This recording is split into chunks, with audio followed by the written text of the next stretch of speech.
स्वागत है आपका हमारे आज के इस एपिसोड में। आज बात करेंगे भारत के सबसे बदतर प्लेन हाईजैकिंग के बारे में। ये प्लेन हाईजैक हुआ था साल 1999 में। लेकिन कहते हैं जो साल 1999 में जो प्लेन हाईजैक हुआ था उस प्लेन की जो नींव है वो ठीक उसे 10 साल पूर्व रख ली गई थी। तो 10 साल पूर्व 1989 में भारत के प्रधानमंत्री हुआ करते थे वीपी सिंह जी। उस वक्त हमारे देश के गृह मंत्री हुआ करते थे मुफ्ती मोहम्मद शहीद। इनकी एक बेटी थी जिसका नाम था रुबैया शहीद। इस रुबैया शहीद का कुछ आतंकवादी किडनैप कर लेते हैं। ये जो आतंकवादी होते हैं JKLF ग्रुप से होते हैं, जम्मू कश्मीर लिबरेशन फ्रंट से। इनमें जो एक मुख्य आतंकी होता है उसका नाम होता है मुश्ताक जरदार। ये मुश्ताक जरदार जब किडनैप करता है और गवर्नमेंट के साथ नेगोशिएशन करने की कोशिश करता है उस वक्त ये डिमांड रखता है एक आतंकी जिसका नाम होता है हामिद शेख। इस हामिद शेख नाम का जो आतंकी है उसको छोड़ने की डिमांड रखता है।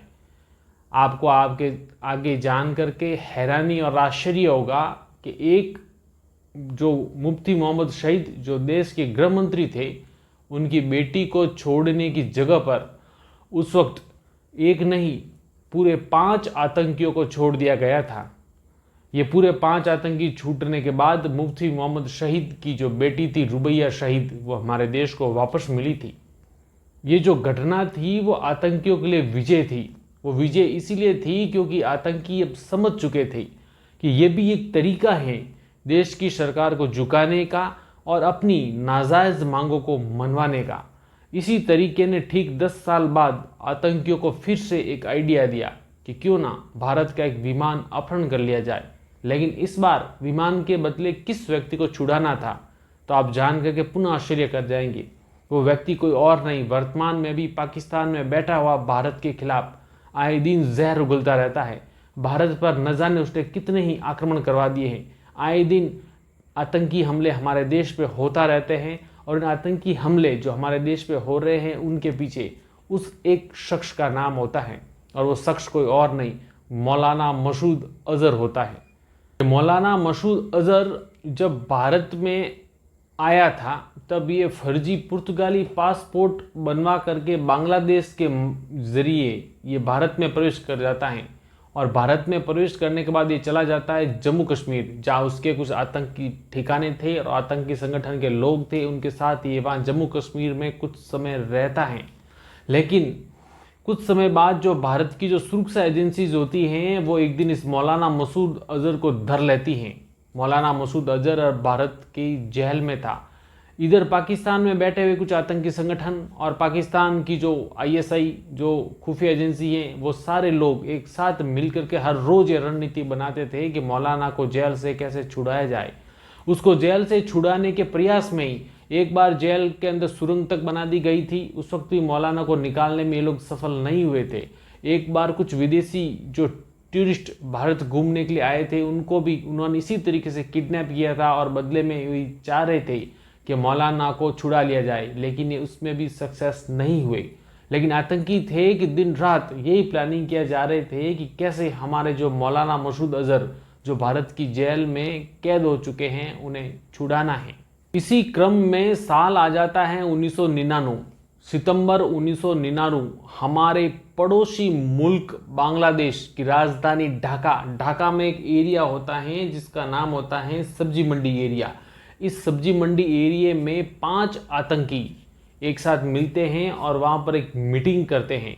ये जो 5 आतंकी होते हैं वो होते हैं इब्राहिम अथर। ये इसका जो आगे अपहरण होगा उसमें ये इब्राहिम अथर सबसे बड़ा मास्टरमाइंड यही था। इब्राहिम अथर जो होता है उसके अलावा होता है सनी अहमद जाकी। एक आतंकी और होता है जिसका नाम होता है सैयद अख्तर। एक और आतंकी होता है इब्राहिम मिस्त्री और एक होता है शाकिर। ये 5 आतंकी वह बांग्लादेश में मिलते हैं और भारत के प्लेन को हाईजैक करने की पूरी रणनीति बताते हैं। इनमें जो मुख्य जो मास्टरमाइंड था जिसका नाम था इब्राहिम अथर, ये लंबे समय से नेपाल में रह रहा था और भारतीय विमानों की बड़ी अच्छे से रेकी कर रहा था। वो पूरा कॉन्फिडेंट हो चुका था कि भारत के विमान को नेपाल से अच्छे से हाईजैक किया जा सकता है। वो आतंकी वहाँ मिलते हैं और सब अपने अपने हिस्से के काम बांट लेते हैं। किसी को काम दिया जाता है हथियार लाने का, किसी को काम दिया जाता है डॉक्यूमेंट बनाने का। वो आतंकी इस मीटिंग के बाद बिखर जाते हैं। उनमें से एक आतंकी अपने स्थान वापस भारत मुंबई आ जाता है। उसको टास्क दिया जाता है मुंबई में अपने लिंक्स का फायदा उठाते हुए इन 5 आतंकियों के लिए फर्जी इंडियन पासपोर्ट बनाना और फर्जी इंडियन नाम के साथ वो फर्जी कागज़ है वो तैयार कर लेते हैं। ये सारी तैयारियां होने के बाद ये एक बार फिर से नेपाल में मिलते हैं। 13 दिसंबर 1999 नेपाल के काठमांडू में ये 5 आतंकी मिलते हैं और मिलने के बाद एक बार फिर से प्लेन हाईजैक कैसे करना है उसकी रणनीति को अच्छे से समझ लेते हैं। इस रणनीति को समझने के बाद ये पहुंच जाते हैं नेपाल के एयरपोर्ट।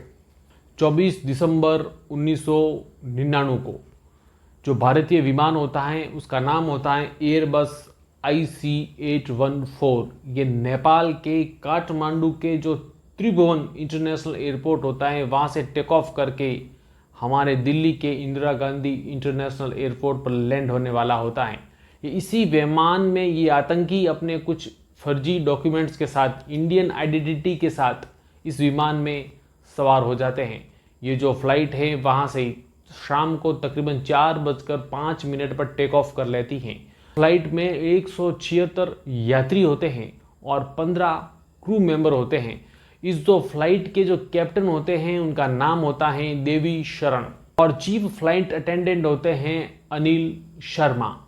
जब ये फ्लाइट हवा में होती है और उस वक्त ठीक 20 मिनट बाद यानी 4:25 के आसपास आतंकी मंकी कैप पहने हुए होते हैं, अपनी जगह से खड़े हो जाते हैं और जोर से चिल्लाना शुरू कर देते हैं, तैयारा हमारे कब्जे में है। अब तैयारा अर्थात फ्लाइट हमारे कब्जे में है। आतंकियों के एक हाथ में गन होती है और दूसरे हाथ में ग्रेनेड होते हैं। जितने भी विमान में यात्री सवार होते हैं वो सब के सब सन्न रह जाते हैं। क्रू मेंबर डर और के खौफ में आ जाता है। किडनैपिंग हो रही थी तो इन सभी यात्रियों में एक यात्री स्विट्जरलैंड के सबसे अमीर शख्स जिनका नाम होता है रॉबर्ट ड्यूरी, ये अपनी गर्लफ्रेंड के साथ उस फ्लाइट में मौजूद थे।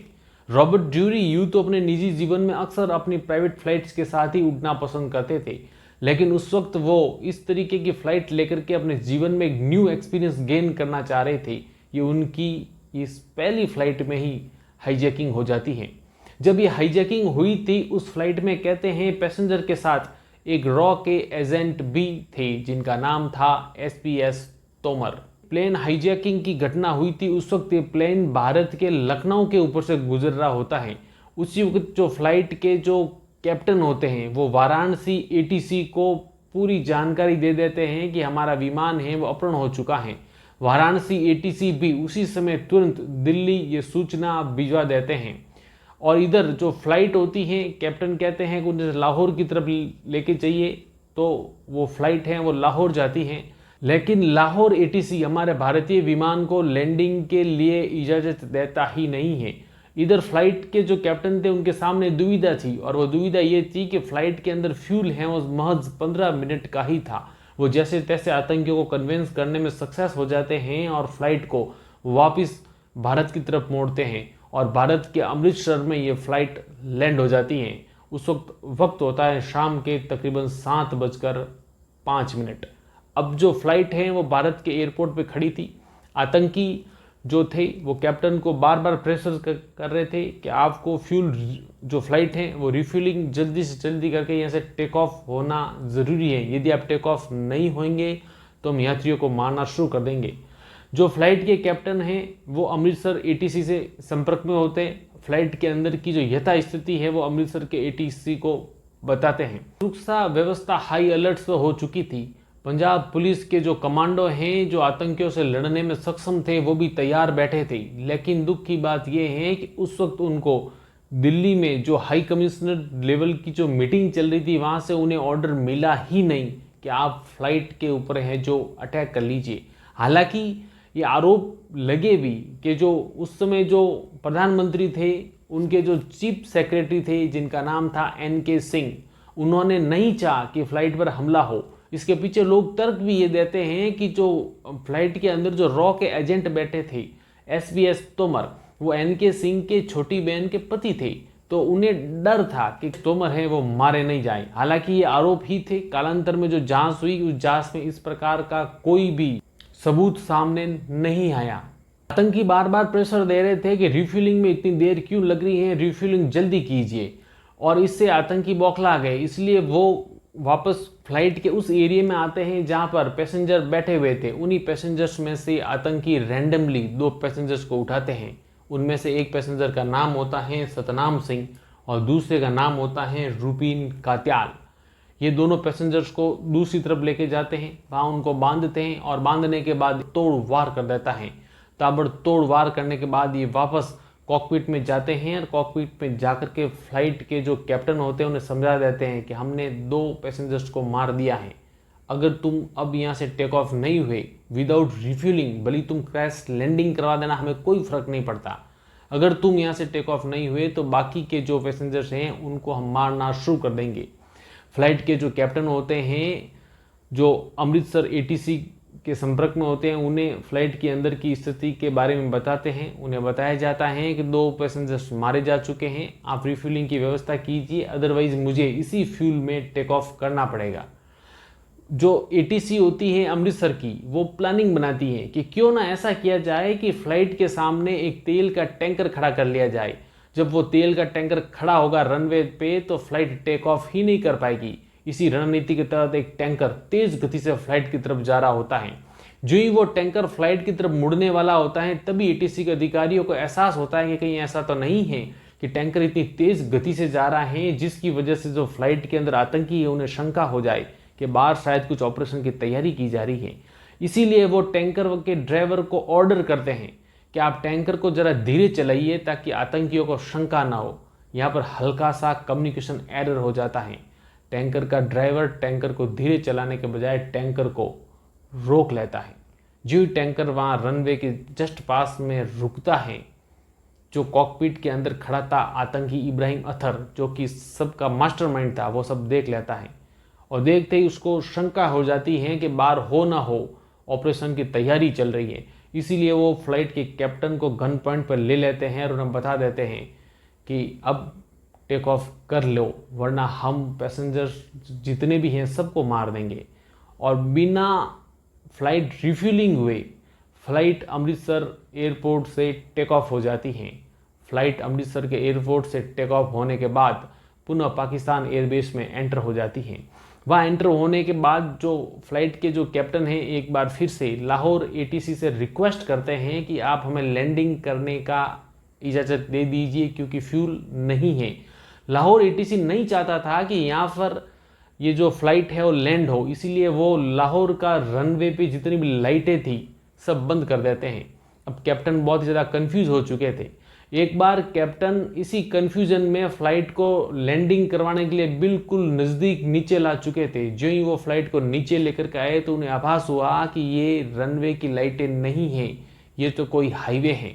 ये स्थिति लाहौर एटीसी भी देख रहा था। तो उन्हें लगा कि वाकई में ये फ्लाइट है वो कहीं क्रैश लैंडिंग ना कर ले। इसी लाहौर एटीसी एक बार फिर से अपने एयरपोर्ट और रनवे पे जो जितनी भी लाइटें थी वो सारी लाइटों को ऑन कर लेते हैं। भारतीय विमान लाहौर के एयरपोर्ट पर लैंड हो जाता है। लैंड होने के बाद जब भारत का जो विमान है वो वहाँ रिफ्यूल हो रहा था, इसी दौरान जो फ्लाइट के कैप्टन हैं वो कन्विंस करने की कोशिश करते हैं। वो चाहते थे कि एटलीस्ट जो पैसेंजर इंजर्ड हैं, जो फ्लाइट के अंदर हैं, उन्हें यहाँ उतार लिया जाए ताकि उन्हें ट्रीटमेंट मिले। लेकिन लाहौर एटीसी या यूं कहे कि पाकिस्तान नहीं चाहता था कि भारत के कोई भी यात्री यहाँ पर उतरे। वो जैसे तैसे फ्लाइट को रिफ्यूलिंग करके चाह रहे थे कि यहाँ से उड़ जाए। उस वक्त पाकिस्तान के अंदर जो भारतीय उच्चायुक्त थे जिनका नाम था जी पार्थसारथी, ये चाह रहे थे कि मेरे को एक हेलीकॉप्टर मुहैया कराया जाए ताकि मैं लाहौर रनवे पर वहाँ जाकर के आतंकियों के साथ नेगोशिएशन करना शुरू करूँ।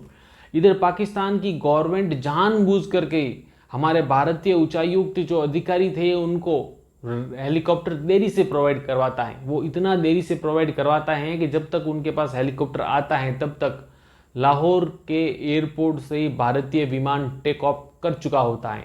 वो वक्त होता है रात के तकरीबन 10:30। तब तक विमान वहाँ से अफगानिस्तान के ऊपर से काबुल काबुल से उड़ता हुआ वो चला जाता है, मस्कट ओमान की तरफ लगातार आगे बढ़ रहा होता है, लेकिन बीच में कहीं की भी एटीसी हमारे भारतीय विमान को लैंडिंग करने के लिए मतलब इजाज़त नहीं देती है।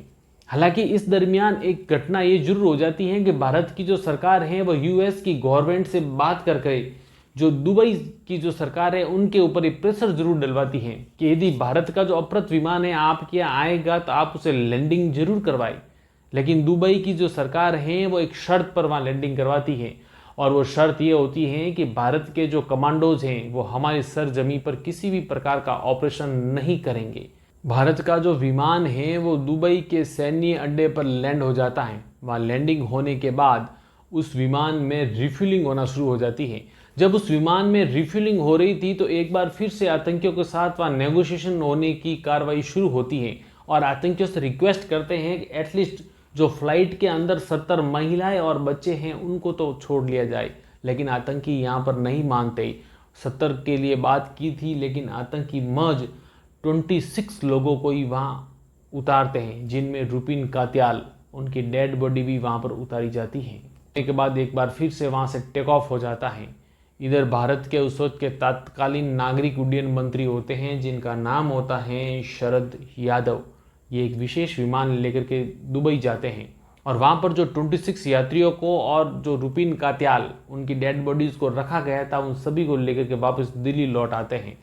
उधर जो विमान जो उड़ रहा होता है, एक बार फिर से आतंकी वही कैप्टन को गन पॉइंट पे लेते हैं और एक बार फिर से कहते हैं कि विमान को अफगानिस्तान की तरफ मोड़िए। अब ये विमान अफगानिस्तान जाता है। अफगानिस्तान के पहले वो काबुल में लैंड करना चाह रहे थे तो काबुल की तरफ जाते हैं।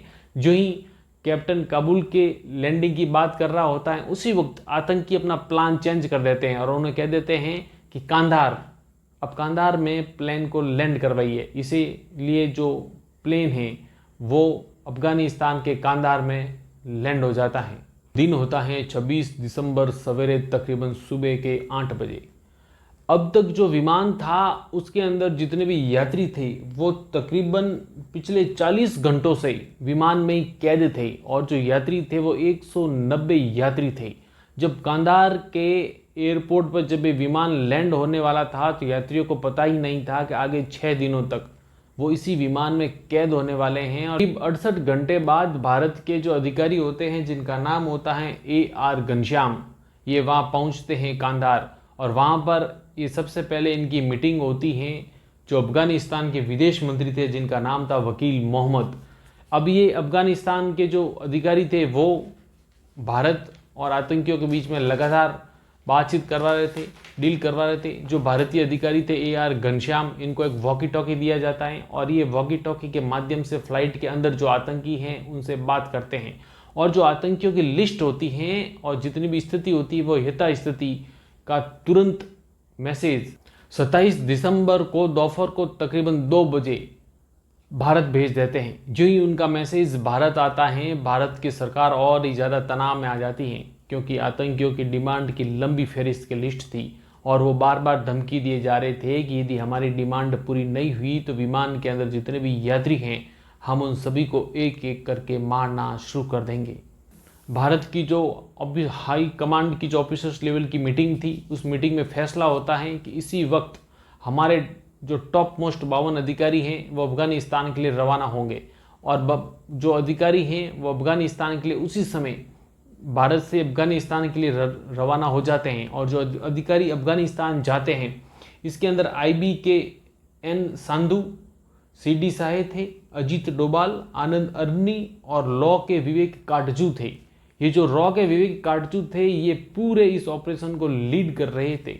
जो ही भारतीय विमान कांधार पर लैंड होता है, वहाँ लैंड होने के बाद जो अजीत डोभाल हैं वो इस पूरी कमांड को संभाल लेते हैं और वो लगातार आतंकियों से कन्वर्सेशन करना शुरू कर देते हैं। दरअसल वो जानना चाह रहे थे कि आतंकी हमसे चाहते क्या हैं, उनकी मुख्य डिमांड क्या है।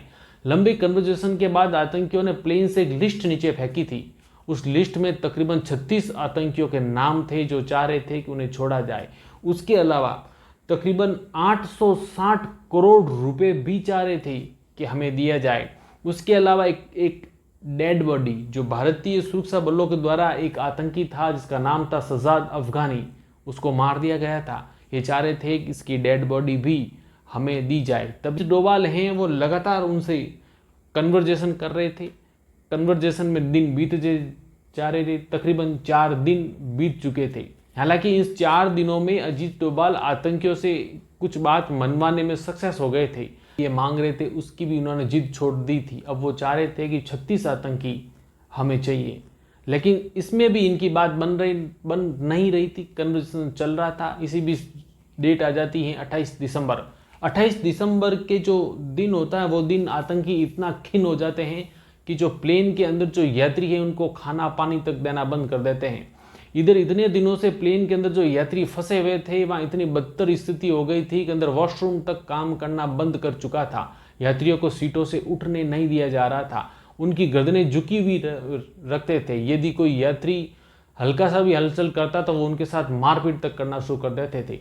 लगातार इतने दिनों से यात्री अपनी सीट पर गर्दन झुका करके बैठे हुए थे और केवल एक ही कल्पना कर रहे थे कि काश हम यहाँ से छूट जाए, अपने घर पहुँच जाए।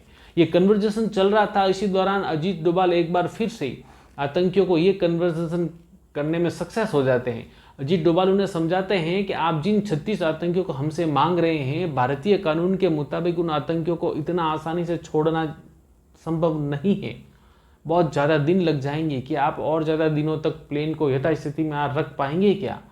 तो जब ये स्थिति होती है तो आतंकी एक बार फिर से अजीत डोभाल को यही कहते हैं कि ये संभव क्यों नहीं है, आपने पहले भी तो छोड़ा था। अजीत डोभाल उनको समझाते हैं कि जो जम्मू कश्मीर के मुख्यमंत्री जो फारूक अब्दुल्ला हैं वो इतने आतंकियों को छोड़ने में राजी नहीं होंगे। तब एक बार फिर से आतंकी उन्हें समझाते हैं कि जो मुफ्ती मोहम्मद शहीद की बेटी रुबैया शहीद के बदले में जब आतंकी छोड़े गए थे तब भी तो जम्मू कश्मीर के मुख्यमंत्री फारूक अब्दुल्ला ही थे। इधर लंबा समय बीत रहा था। आतंकी और भारत सरकार के बीच में कोई समझौता होता न देख करके तालिबान की जो सरकार थी उन्हें डर बैठ गया था कि कहीं ऐसा तो नहीं है कि भारत के जो कमांडो हैं वो हमारे यहाँ ऑपरेशन की तैयारी कर रहे हो। इसीलिए तालिबान की सरकार ने एक नोटिस जारी कर लिया और वो नोटिस ये था कि जो आतंकी थे उन्हें बोल दिया गया था कि आप जल्दी से जल्दी हमारे यहाँ से फ्लाइट है और टेक ऑफ करके कहीं और चले जाए। अब ये भारत सरकार के लिए बड़ी ही टेंशन की बात थी, क्योंकि लंबे कन्वर्जेशन के बाद यदि फ्लाइट यहाँ से टेक ऑफ हो जाती तो वो क्या करते। इधर जो कांधार का जो एयरपोर्ट था वहाँ कोई ज़्यादा सुविधा नहीं थी, सिर्फ एक वॉशरूम था और 2 छोटे कमरे थे। और उसके अलावा जब ये खबर तब तक पूरी दुनिया में फैल चुकी थी, इसलिए दुनिया भर का जितना भी मीडिया था वो इस खबर को कवर करने के लिए वहाँ आज धमक चुका था। और जिस कमरे में भारत के उच्च अधिकारी बैठे थे और आपस में बातचीत कर रहे थे, उनके ऊपर पाकिस्तान की जो ISI के जो खुफिया अधिकारी हैं, जो वहाँ के आतंकी हैं, ऑलरेडी वहाँ मौजूद थे। तालिबान के लोग वहाँ मौजूद थे। वो सब के सब भारतीय अधिकारियों पर नज़र गड़ाए हुए थे।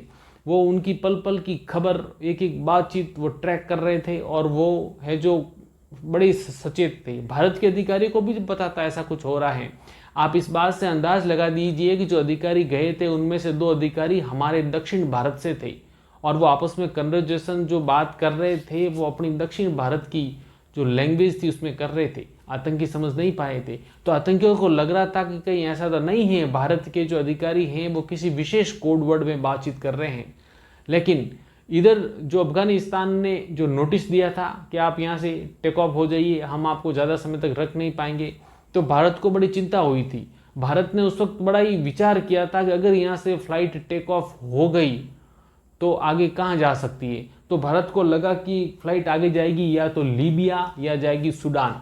उस वक्त भारत के जो विदेश मंत्री थे जसवंत सिंह जी, उन्होंने लीबिया के विदेश मंत्री से फ़ोन पर बातचीत की और लीबिया का सपोर्ट मांगा। बदले में लीबिया ने आश्वासन भी दिया था कि यदि आपकी फ़्लाइट हमारे यहाँ आई तो हम उसको लैंड भी करवाएंगे और पूरा सपोर्ट करेंगे। लेकिन स्टिल भारत की गवर्नमेंट को एक और तनाव था।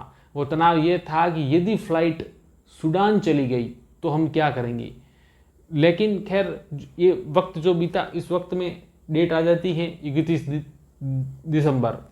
उस वक्त कुछ बात बन रही होती है, वो बात बन रही होती है। उस दरमियान भारत की सरकार को एक और तनाव था कि 31 दिसंबर के बाद आ जाएगा 1 जनवरी साल 2000। तब तक यदि डील फाइनल नहीं हुई तो कहीं ऐसा तो नहीं है उस 1 तारीख को आतंकी पूरे विमान को यात्रियों सहित उड़ा दे। भारत सरकार को बड़ा तनाव था। लेकिन जैसे तैसे 31 दिसंबर को ये डील फाइनल हो जाती है। डील होती है कुछ आतंकियों को छोड़ने पर। वो आतंकी होता है मौलाना मसूद अजहर, उसके बाद अहमद उमर शहीद शेख, मुश्ताक जरदार। ये जो आतंकी होते हैं, जो हमारे भारत के उस समय के जो विदेश मंत्री होते हैं जसवंत सिंह जी, इन आतंकियों की फ्लाइट में लेकर के बैठते हैं। उनके साथ जसवंत सिंह जी के साथ 4 हमारे टॉप मोस्ट ऑफिसर्स होते हैं और एसपीजी के कमांडोज उस फ्लाइट में सवार होते हैं। उसके अलावा जो सूटकेस होता है, उस सूटकेस में तकरीबन $1,00,000 लेकर के हमारे जो अधिकारी हैं उस फ्लाइट में सवार हो जाते हैं। ये फ्लाइट कांधार के एयरपोर्ट पर लैंड होती है। लैंड होने के बाद जो आतंकी भारत से वहाँ लेकर के गए थे, उन सारे आतंकियों की पहले तो इस बात का कंफर्मेशन किया जा रहा होता है कि क्या ये वही आतंकी हैं जिनको हम चाहते थे। इस कंफर्मेशन के लिए आप अंदाज़ा लगा दीजिए कि पाकिस्तान की आईएसआई और वो जो आतंकी लोग थे, वो पहले से ही उन आतंकियों के परिवार के सदस्यों को वहाँ एयरपोर्ट पर ला चुके थे। वो आतंकी अपने परिवार के सदस्यों से मिलते हैं और उनके परिवार के सदस्य इस बात से आश्वस्त हो जाते हैं कि वही आतंकी हैं जो हम छुड़वाना चाहते हैं। इस कंफर्मेशन के बाद जो अपहृत विमान था, उसके अंदर जितने भी लोग थे उन सबको एक एक करके नए विमान में शिफ्ट कर लिया जाता है। इधर जो ब्रीफ केस में $1,00,000 भारत सरकार लेकर के गई थी। असल जो तालिबानी थे वो भी इस बहती गंगा में हाथ धो रहे थे, यानी वो भी भारत से डिमांड कर रहे थे कि आपका जो फ्लाइट है जो इतने दिनों तक हमारे एयरपोर्ट पर रुकी है, इसका लैंडिंग चार्ज हमें चाहिए। तो लैंडिंग चार्ज देने के लिए वो रुपये वहाँ लेकर के गए थे।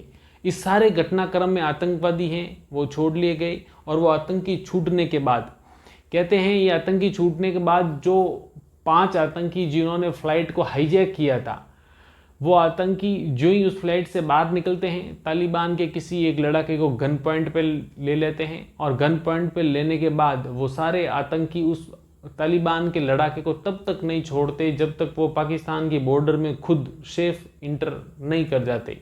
अब दरअसल इनके पीछे उनकी ये सोच थी कि कहीं ऐसा ना हो कि हम 5 को ये तालिबान के लड़ाके मार दे, इसलिए वो खुद की ज़िंदगी की रक्षा के लिए ऐसा कदम उठाते हैं और वहाँ चले जाते हैं। बाकी के जो आतंकी जो भारत सरकार से छुड़वा के वो लोग लेके जाते हैं, वो आतंकी उसी सेम डेट को अफगानिस्तान से पाकिस्तान की सीमा में एंटर कर जाते हैं। जो आतंकी होते हैं, उन्हीं आतंकियों में से एक आतंकी था ज़हूर मिस्त्री। ये काफ़ी खुखार और खौफनाक आतंकी था। इसने रूफीन कात्याल की हत्या इसी ने की थी। रूफीन कात्याल की शादी हुई थी और शादी को महज 6 दिन ही हुए थे। वो अपने पत्नी सपना के साथ हनीमून मनाने के लिए नेपाल गए थे। वहाँ से वापस लौट रहे थे और रास्ते में ही उनका खून हो जाता है, मर्डर हो जाता है, या फिर ये कहीं जो आतंकी था इसके द्वारा उनकी हत्या कर ली जाती है। ये जो आतंकी था ज़हूर मिस्त्री, इसको 1 मार्च साल 2022 को जब ये अपने घर के बाहर खड़ा था, गोली मार देते हैं, जिसकी वजह से ये वहाँ मर जाता है। एक और आतंकी जो सबसे बड़ा खुखार और खौफनाक आतंकी है वो है मौलाना मसूद अजहर। मौलाना मसूद अजहर जब 1999 में छूटता है, तब ठीक 1 साल बाद साल 2000 में एक नया आतंकी संगठन खड़ा करता है, इसका नाम रखता है जैश-ए-मोहम्मद। ये साल 2000 में खड़ा करता है। ठीक उसके 1 साल बाद हमारे भारत की जो संसद है उसके ऊपर 13 दिसंबर साल 2001 को ये संसद पर हमला करवा देता है।